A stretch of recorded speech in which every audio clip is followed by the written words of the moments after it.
Hiya, and welcome back to Devil's Gambit, the game that teaches us that I am about ready to accept Ranzkai's offer.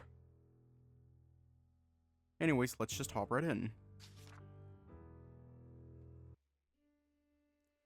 I close the door behind me, leave my bag on my desk, and begin digging for Finbar's book. The sun just set, so I should have a few hours to go over it before I sleep. With a sigh and a bit of magic on the tip of my index finger, I light my lamp and sit on the small yet spacious bed. I flip through the book's pages until I stumble upon the ranzkai rune again. This should be a good starting point. Act 2, Chapter 2, Oblon. Oh no. Can we just rename Oblon to Oh no? We might be summoning the sexy demon again. It was what you'd call a lazy day. After lunch, Cadgan and I were hanging out in his room. I was sitting on the floor, back against the bed. The wolf had been staring at the wall from his bed for some time, changing poses every so often as if looking at it from the right angle would reveal a great secret to him.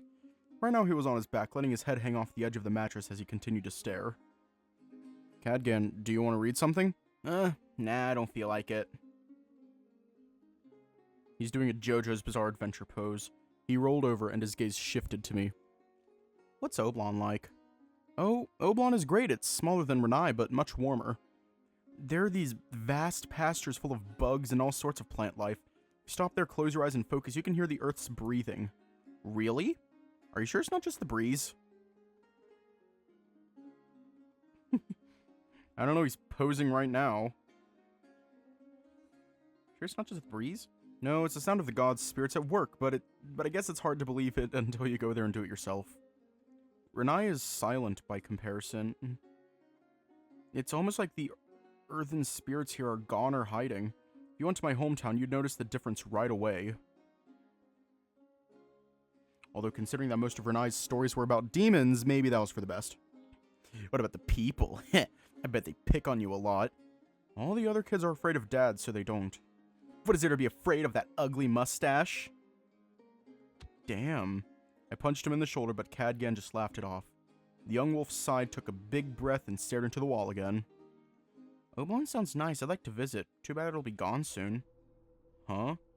What? It won't hold on for long, right? There's barely anyone left. Give it a year or 9, and it'll look just like the ruins outside the valley.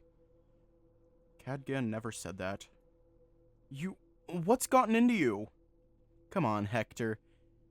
I know you want to go away, too. Come on. Come on. Come down to... In the blink of an eye, I have one knee on the bed as I grab him by the shirt and force him to face me, barely containing my rage. Stop it! My hands feel and look massive against him. My claws even rip his shirt. But that doesn't deter him. His laughter keeps echoing even as he fades away into nothing. Perhaps ranzkai is quiet compared to Oblon, yes, but it was a mistake to assume that meant nothing supernatural was at play here. While ranzkai's spirits is he the only one? I'm not sure. Don't let you hear them. They have their ways to inform you of their presence. So, as I'm once more pulled out of my dreams by the smell of flowers in full bloom, I already know that he is near. I perk my ears and notice tapping and creaking with harsh breathing on the backdrop, and now and then the sound of a page being turned. Feel around the bed to confirm that nobody else is with me before rolling onto my side to investigate the noise. Let me make sure that we are on SFW mode. We are. And, oh. Well, hello there. The lamp is still lit. I must have fallen asleep while reading, but it's the moonlight that reveals that mask, the 2 rubies, and the purple knife tips of his ears. And not to mention the hooves, which, no matter how hard I look, are undoubtedly real. ranzkai sits at my desk, absentmindedly flipping through the pages of Finbar's book with a half grin. Is he amused by its contents or simply contemplative? Can't read his expression well. Also, he keeps rocking the chair back and forth with one of his hooves. It's not long before he notices me, though. He tosses the book behind him as he leans forward, slamming the chair down and rises. Badger. At long last, you've awakened. Actually, let me hydrate real quick so that way I can do the voice properly. And also adjust my microphone so that way I don't have to look at my other monitor. Alrighty. Let me hydrate real quick.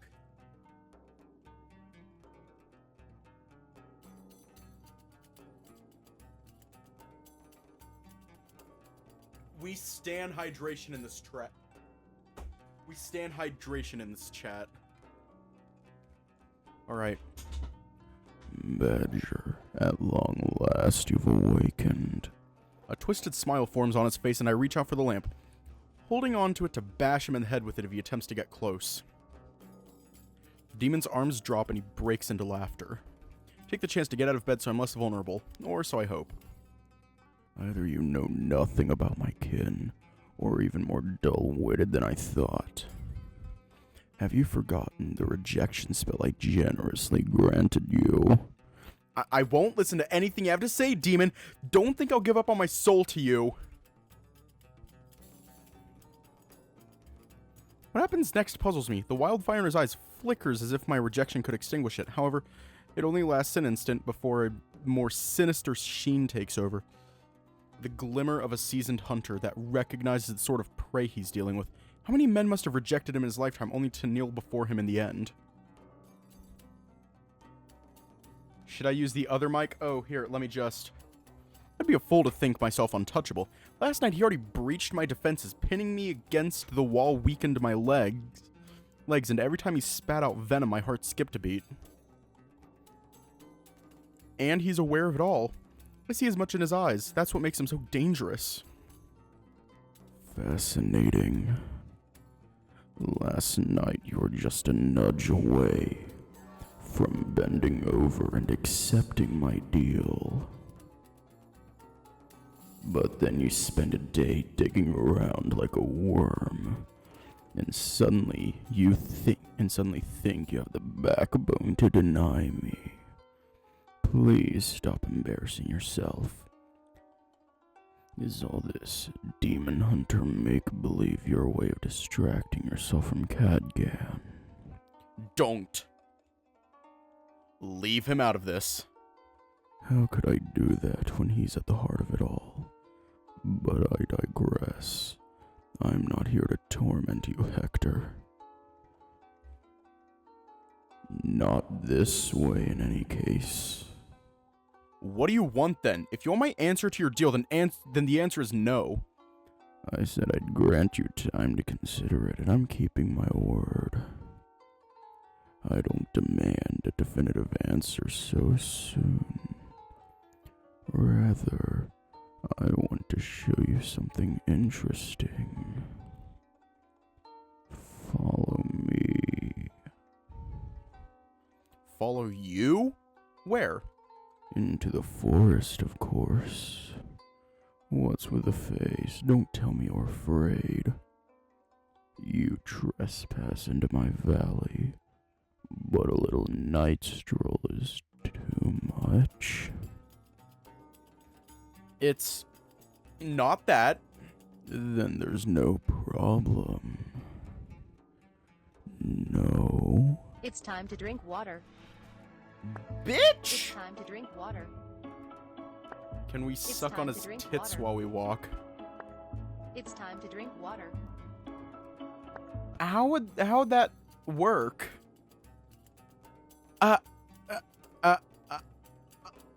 have multiple questions about how that would work. I have multiple questions and Google can answer them. How does...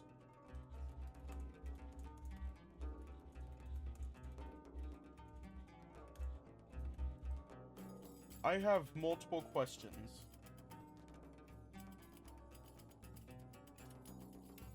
Well,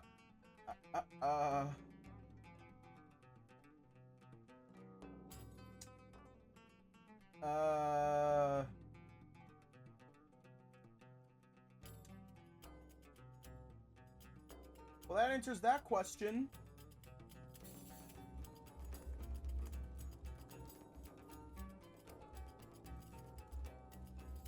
I don't know.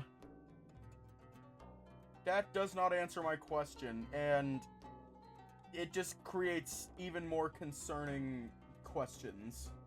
How the fuck did we get here? The demon snaps his fingers and disappears into thin air. I frantically look around for any sign of him, and just as I'm starting to think he's gone, there's a knock on my window. I'm hesitant to approach it. If I peek out and ranzkai's hanging from it, or maybe even floating midair, I think I'll pass out. What was the question? How can we suck on his nipple while walking? How does that work?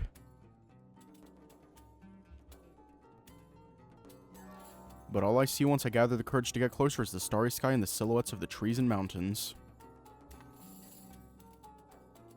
At least until a stone bounces off the windowsill, calling my attention to the road below. The demon's 2 rubies, and although much harder to see, his purple ear tips, greet me with a taunting look as if saying I'm too cowardly to follow him. Bitch! Damned demon! I complain as I grab the lamp and exit my room. Arwell isn't up drinking, though it must be much deeper into the night than when I caught him in the act. What would I tell him if he was still up? I doubt he'd stop me from going anywhere, actually. If I told him I needed some air, he'd take me at face value. A surprisingly warm breeze embraces me outside. ranzkai is nowhere to be found. He didn't think I chickened out, did he? I'm thinking about either calling out for him or simply returning to my room when I catch a red glow in the dark, drawing a fleeting trail toward the forest. I might discover something if I follow him, right? Who knows what he'll show me? Besides, what better source of information on Renai's legends could there be than the mouth of the demon himself? Just don't let your guard down, Hector. And so I hold up my lantern and follow the trail. God damn it, Hector. This is how you die. This is every fucking horror game gone wrong ever. We are about to see why. We are about to see why it is generally recommended to not be in the woods at night. Every sound, no matter how small or distant, becomes colossal. Hungry bats skittering above the treetops, insects and frogs calling out for mates. The rustling of leaves as the demon slithers ahead. Apparently I can't fucking speak English. Oh, hi, welcome, and who are you? If we die, we can't do that. Exactly, we can't.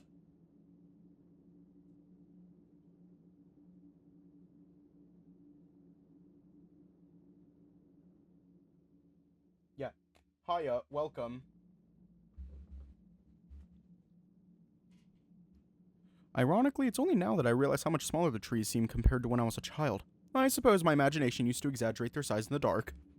They aren't any less intimidating, though, as I'm constantly looking behind me, fearful that they might reach out to me with their spindly fingers. I don't fucking know anymore. I don't know anymore. When I hear the river's flowing waters, a spark goes off in my chest and I'm pulled back to the first time Cadgan and I snuck out at night. That time when the wolf drank the stars themselves from the night sky. It'd be nostalgic if not for the madness of what I'm doing. Following a demon into the woods, each step I take is a choice, a conscious decision to walk further into his grasp. And I'm not backing down. You know what else is spindly fingers? Yowie hands. Yowie art is built different. It is. If I get any shit, surprisingly no. I don't get any shit from Katz's words. I don't get any shit from it. Usually. Sometimes if it's a little too vulgar, like, go a little bit farther than is usual, then I'll have to age restrict it. But other than that, I don't really have to age restrict it. YouTube should though. They really shouldn't, because that is like, I don't know. All of my videos are still up. All of them are still up as far as I know. And there's like almost 900. And I'm not backing down. Oh, hi. As though summoned by that thought, the devil of Renai finally shows himself. Enjoying Renai's summer breeze. It's not as pleasant as I remember. Must be the company. Come this way. Ranzkai moves aside a branch with his forearm, then looks back at me like a hunter about to spring a trap. But the way he holds that delicate position is anything but threatening.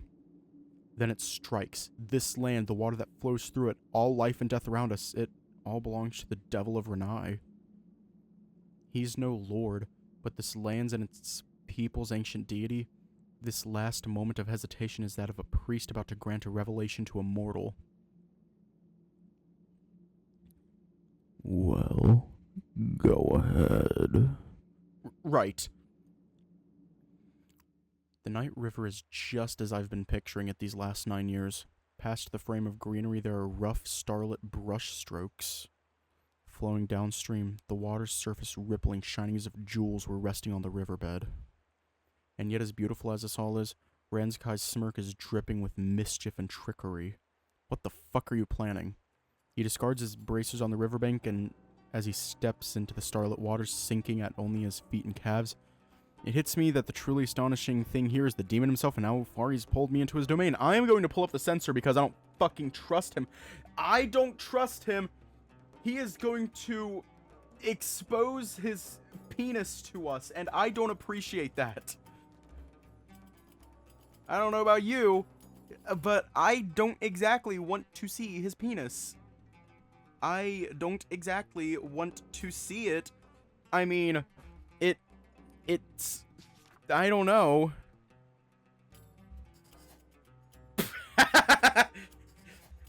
I'm just kidding. I was whole ass about to turn off SFW mode. I was whole ass about to turn it off.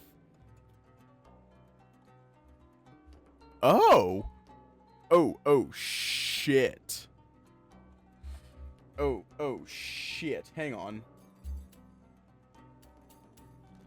Yeah, we're good. Yeah, we're good. Enough to make your heart skip a beat, eh? He walks further into the river and then brings a handful of water to cascade down over his head. I'm just gonna pull up the full screen sensor, and I'm actually kind of curious what happens if it's like not uncensored.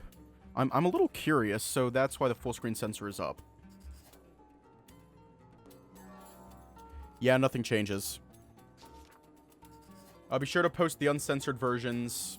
I'll be sure to post the uncensored versions in the server. Enough to make your heart skip a beat, eh? He walks further into the river and then brings a handful of water to cascade down over his head. The wild moon shines as if it was a blessing to him. I thought you'd show me something interesting, demon. The fire in Ranzkai's eyes flickers again, only for it to shine brighter as his gaze eats up every part of me. Is that the new server or the old server, Raj? Just kind of curious. His grin widens, and I am once more reminded of how transparent I am. Oh, Hector. What? How I crave to ravage you. Something between... oh. Already. We are about to make a bad decision, my friends. And, oh my. Yeah, I'm gonna keep it up. However, I am taking screenshots.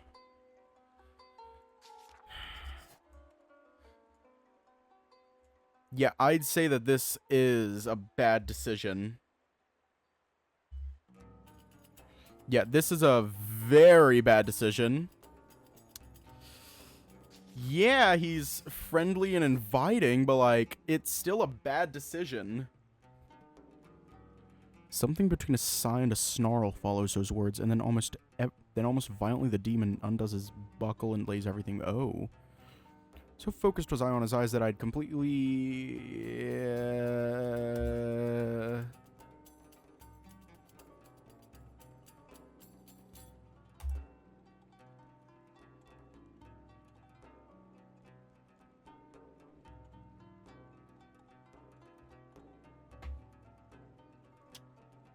I need eye bleach.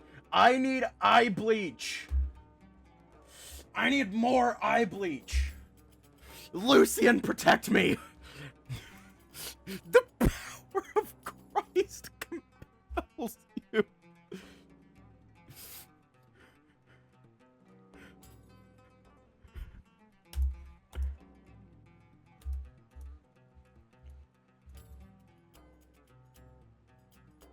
The power of Gary compels you. You seem very interested. If you think this will be enough to entice me, you're mistaken.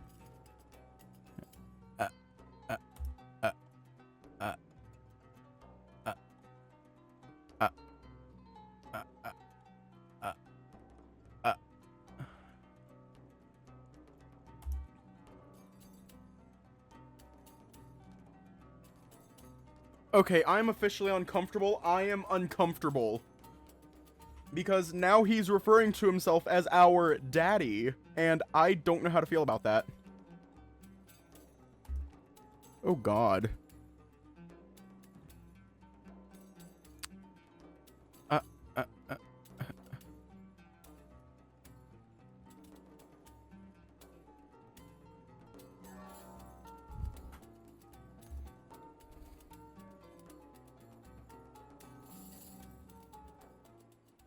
And now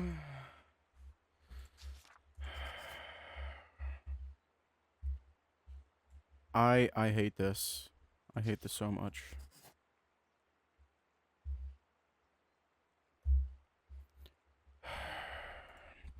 Yeah, I am very uncomfortable right now.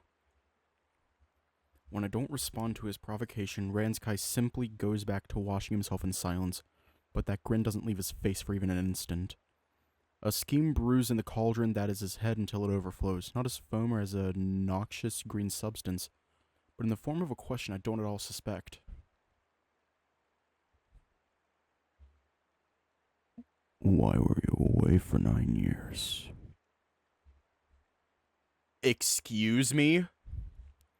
If Cadgan was so important to you, you must have wanted to see him again all this time, no?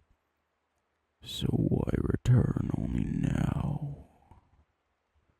The question hits me like morning light falling through the window boards and landing on my face. It disturbs a slumber I've been buried in for too many years, one I fear I might not be ready to wake up from. So I turn away from the river, from the demon, crossing my arms and gnawing at my thumb claw. Because I was busy with work. That's all. Liar. I don't believe for a second you were needed in your hometown all the time. Without interruption for 9 years. You could have put time aside to visit. You don't know what you're talking about. Suddenly I'm wrapped in a gentle embrace from behind. The wind suddenly feels too cold as my chest and back are soaked in water.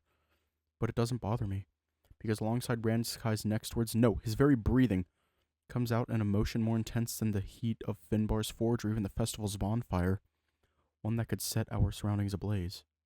Then tell me. All I need to do is free myself. All I need to do to free myself is utter fading. But I clench my teeth to stop myself. He won't let me escape or back down, but no matter how painful what I'm about to say might seem, or how much it might seem like I'm coming apart at the seams, he'll hold me and keep me together. If I feel like my knees are about to give in, he won't let me fall. It all finally shakes me awake. I open my eyes, remember, and let everything out.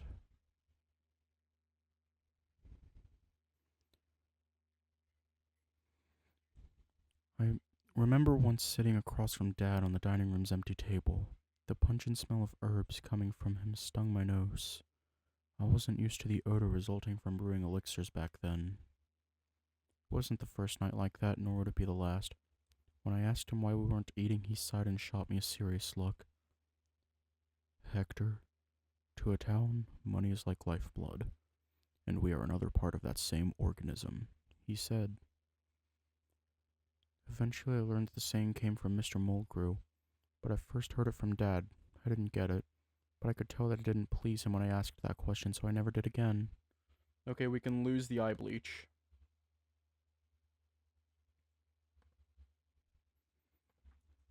In time, I accepted that sometimes we didn't have enough money to eat. Not because he didn't earn well, but because he was giving back to the community, as he put it. Because we were part of it, so it was our responsibility.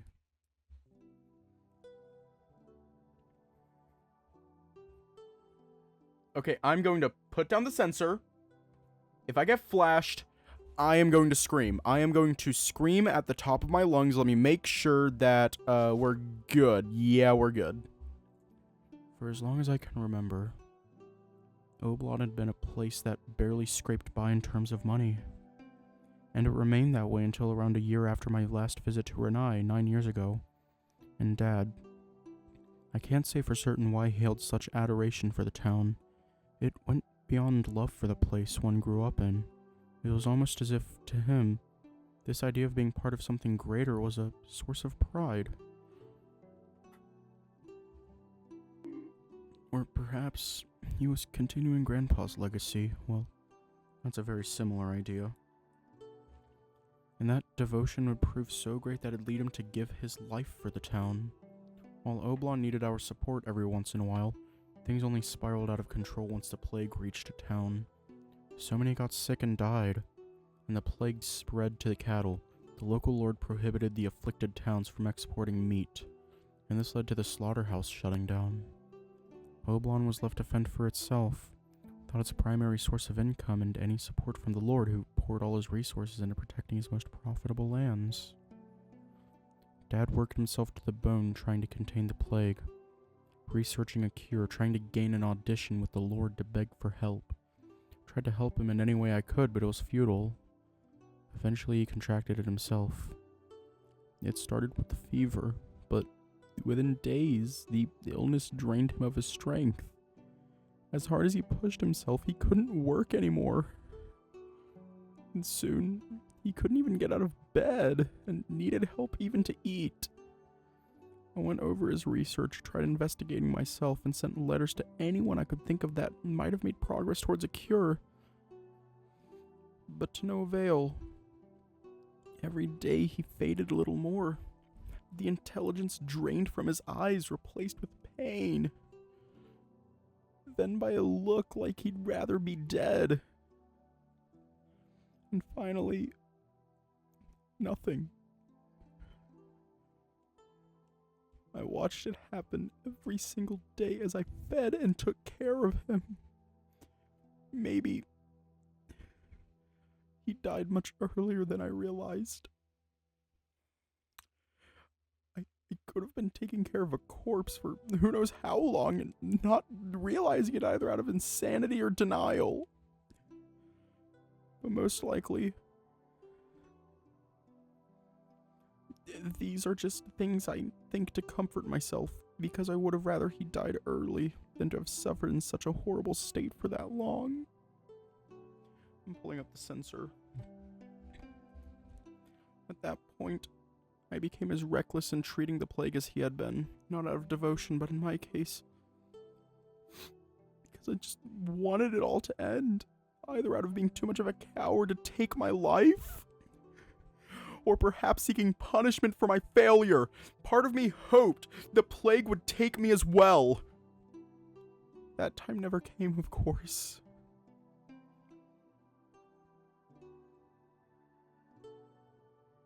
And eventually a cure was found, and we got rid of that pest. And then Oblon was already a shell of its former self. In the few years the plague lasted, the town had lost a third of its inhabitants. The survivors attempted to rebuild Oblon, but without the Lord's help, resuming work in the slaughterhouse was difficult. We didn't have cattle left, and because of the recent crisis, our neighbors had hiked up their prices beyond our reach. It took years for the slaughterhouse to function again. In the meantime, the shepherds shifted their efforts to agriculture. I don't know if you're aware, but around this time Leopoldino began selling these so-called earth helpers, artifacts meant to increase agricultural production.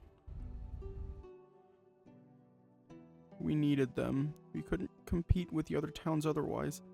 But how could we pay for them when we were already struggling in the first place? Oblon's situation kept declining. People simply gave up and began moving out. I kept giving it my support, as Dad did, but no amount of money I made was enough.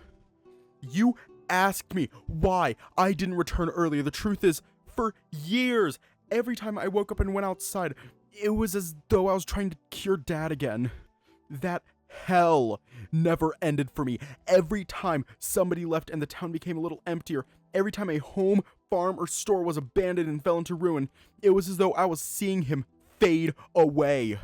I couldn't run, didn't even dare to go too far away from the town. I am one of its last lifelines, and I deserve it. I couldn't save Dad or Oblong. Don't I deserve to relive his death over and over again? Yes, that's my punishment.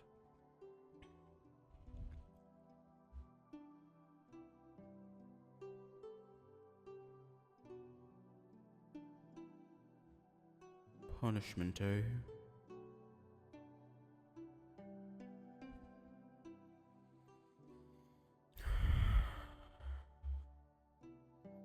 I'm gonna give you all a quick look. And just... Fuck. Wrong button.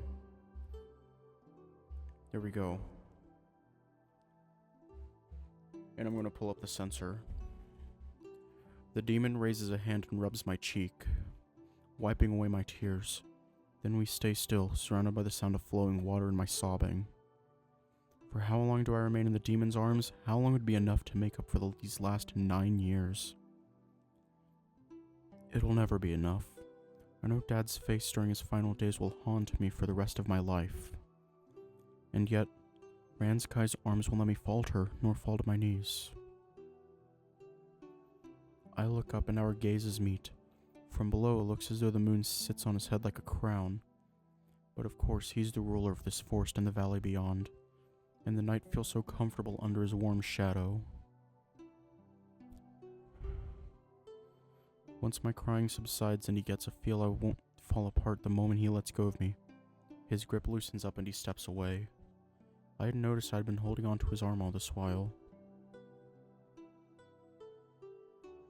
You were barely an adult. So weak, vulnerable and small compared to the might of a plague so greater than you. Yet you still blame yourself as though you could have stopped it. You, stubborn as you are, insist on bearing the guilt for your world falling apart around you. I know, but I wish I could have done something. Maybe if I tried something different. Ridiculous. If you want to blame anybody for this tragedy, that should be the Lord who's forsaken your town. Or are you infatuated with him too, just because he gave your people a concession or two, just like that granddaddy of yours who spent a lifetime choking on his dick? That's easy for you to say. You weren't there. You don't know what it was like. Answer me this. What made you finally return? I'm not asking about the maggot's money. You wanted more than just that, didn't you? I cross my arms and avert my gaze. Cadgan. I once told him if he didn't have anywhere to go, then at least he'd always have a place alongside me. I hope he reciprocated that feeling. No, that's not all of it. For years after Dad died, I still expected, hoped even, that I wasn't long for this world, so when I thought of Cadgan, of Renai, of the happy times we had here, I didn't see why. Another sob escapes from my chest. I didn't want to come back to his life only to die soon after, to make him suffer, to ruin what good we had by showing him what I became. But one day it dawned on me. I would not die anytime soon. I had already lost Oblong. It's still there, but it's not the home I once knew anymore. I don't know if it ever will be again. But I had another home, here, with Cadgan. It scared me seeing how much he had changed, and I fear last night I finally lost it. Maybe it would have been better not to say anything. Any place would be home. If you'd be with me. For a moment, his gaze veers to the side, not trying to avoid mine, but as though he's looking at something else. His next words come out with a mix of mockery and affection.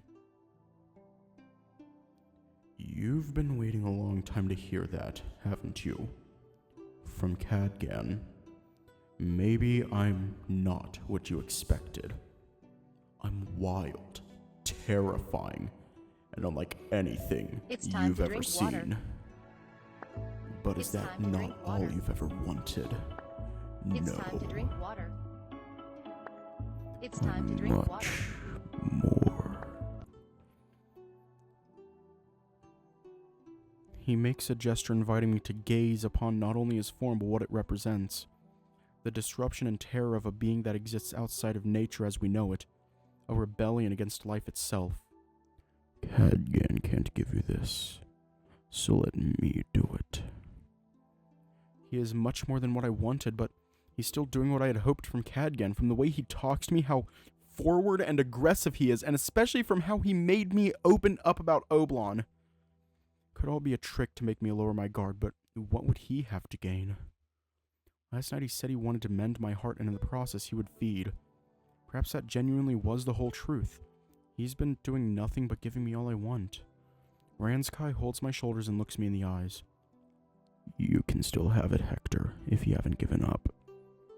Despite all your fear and suspicion, you followed me out here. You didn't reject me when I held you. Can you trust me one more time?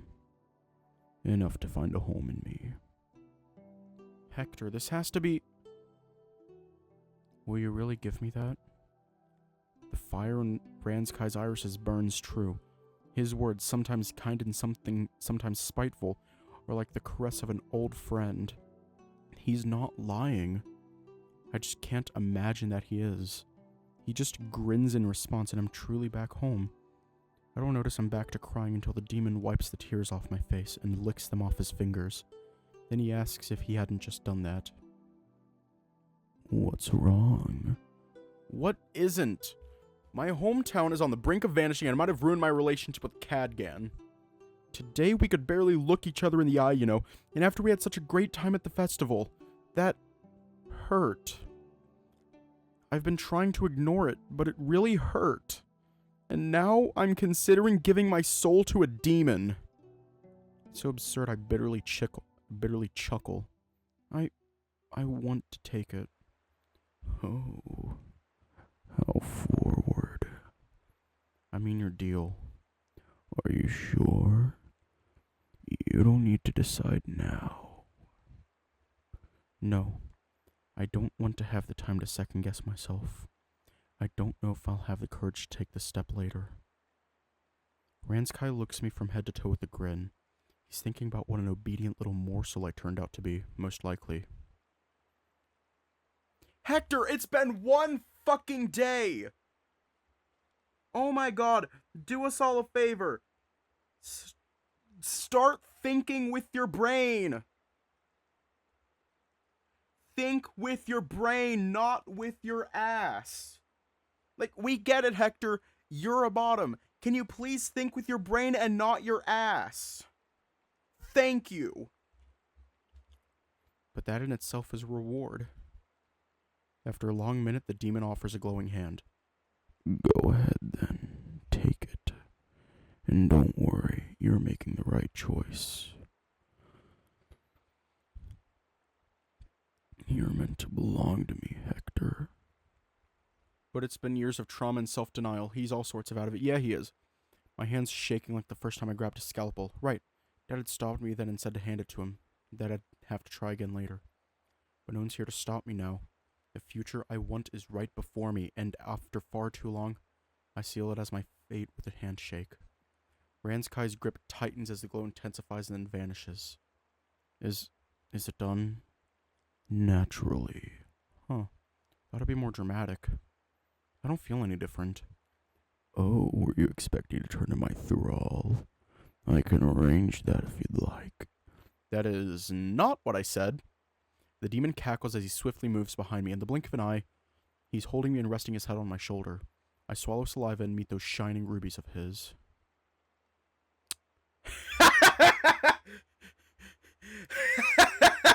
I have to show this.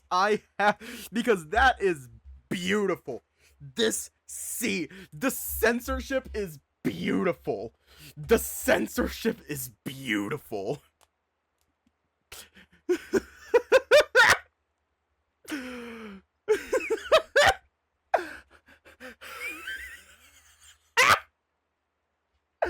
I am cackling. The angels of censorship. Obviously, I have to turn it off. Because a deal is a deal.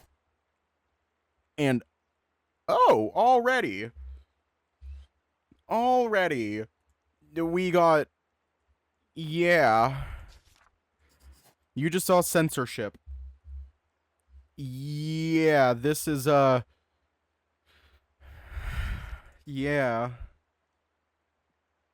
Yeah, it should be fine. Now then, what shall I do with you? You know what? I'm only doing the classic version. I'm only doing the classic non-censor. He gropes my belly and I barely hold back a moment. God damn, you're down bad! Yeah, I'm not reading all that. And, yup, it is... it is official. Hector is a masochist. Oh, is it over already?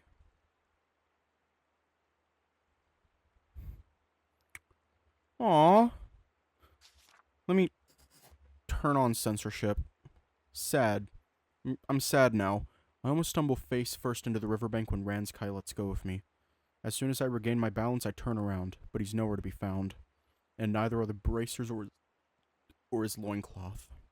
For a moment, I remain still, processing what just happened. Little by little, my quick and shallow breaths slow down, and my legs relax enough that I can allow myself to sit down.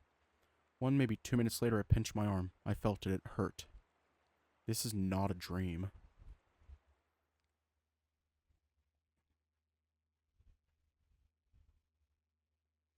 Act 2, Chapter 3. Family dinner. Oh no, how are we going to explain to our dead father? How are we going to explain to our dead father that we just sold our soul to a demon? How are we going to explain that? A lion named Cecilio de Oporto proposed last century this theory about demons. Even if academics still debate how souls came to be, their existence is generally agreed upon. A soul is, according to Carina, a being's perfect form, the ideal reached by ridding all 5 layers of their imbalances. Perhaps you could think of it as a blueprint for a healthy living being, or if you fancy a more romantic interpretation, a goal to strive for. Another thing that is agreed upon is that souls only exist as they do because they are part of this system called nature, or God, as Cecilio put it. You can almost see it. That lion, pen in hand, in a crimson and velvet office of the royal bureaucracy, overlooking a plaza crowded with people watching as justice is meted out. The chair he sits on, and the wide table as well, are made of hard wood with green leather cushioning, decorated with gold leaf. He looks up from his notebook, tapping the quill in his hand, wondering. What happens to the soul upon being acquired by a demon? What does it mean to turn your back on God and seek an outside power? But Cecilio wasn't a researcher. He was a natural philosopher. He wrote 17 books about the shapes of claws, nails, and teeth across the animal world, who dabbled in some political theory. He was a staunch defender of the monarchy's divine right to rule. Whether he became their friend because of his beliefs, or had those beliefs as a consequence of enjoying their benefits, that's another story. Is it any surprise that, with next to no evidence, he stated the soul is destroyed upon forming a deal and used to create a new demon? It would then possess the original body, putting it to further its master's goals. This idea was at the core of his reasoning. He even had a name, the Postulado de Porto. And from that central thought, he went on to write 17 more books about religion, inquisition, and politics. Later added that this didn't mean death, as dregs unfit for the creation of the new demon would remain immaterial and yet in perpetual suffering. I suppose even his benefactors found the prospect too grim, considering later he suggested a soul could be restored and put to rest. All it took was purifying the resulting demon by burning it at the stake. What a relief! But this is all hogwash, isn't it? I don't feel any different, and I certainly don't think my idealized layers were perverted into a demon that now inhabits my body. I'll wager Cecilio never considered a demon might be more interesting in his butt than in his soul. Might be more interested in his butt than in his soul. But it's all I can think about as I stare at my food. I'm hungry, yet my stomach tightens up at the thought of taking another bite. We're gonna leave off here tonight. It's early. I know it's early, but I just have to stop.